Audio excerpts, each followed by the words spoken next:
Most people learn about history from books or maybe museums, but today a piece of history flew right into Augusta. This is the Memphis Belle, a restored B-17 bomber from World War II.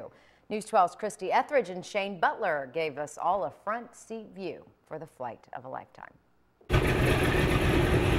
The future generation ready to take a flight back in time. A much different feel for what it was like rather than going into a museum and just seeing a B-17 sitting there in the museum. A flying museum of sorts, looking at both the past and the present. That is the best view in the house is up in the nose. The bombardier would be there in the nose, and for most of the flight, the bombardier was a gunner. This time, the people inside shooting video instead of ammo. The bomb runs were all made at 150 miles an hour, and they had to maintain a constant altitude and constant airspeed. One reason the crews who flew them loved the aircraft because of its ability to sustain battle damage and still bring the crews home. A moment frozen in time, and back in that time, just pure frozen.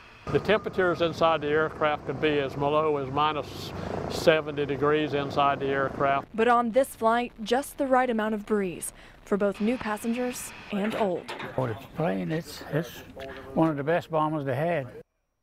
Now the Memphis Belle, this is only one of 13 B-17s that are still in flight, and get this, it cost $4,500 an hour to keep this thing in flight. So it's not cheap, which is why they do charge to take you up. Shane, you're a pilot. What'd you think of that flight? Living history. I mean, you know, they built over 12,000 of these things. 4,000 of them went down in combat, and now we got 13 of these things still flying. So to get to go up in it was quite an experience out there. And you can over the weekend. This weekend, as a matter of fact, the plane's going to be back at Augusta Regional. $450 to take a flight in the thing, but you can go out there and just watch it take off, and that's an experience in itself. Hear those engines roaring, thinking of those 19 and 20-year-olds that were up there flying, fighting for our freedom today. It's a great experience. And Christy, you were mentioning the smoothest landing you have ever experienced in an aircraft. It is as light as a feather.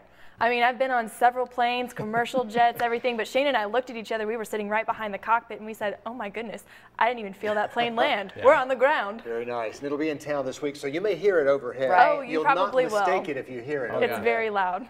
Good day to be a reporter. Yeah. It was fun. It was fun. Well, thanks for giving us a seat and a tour. That'll be cool to see around town.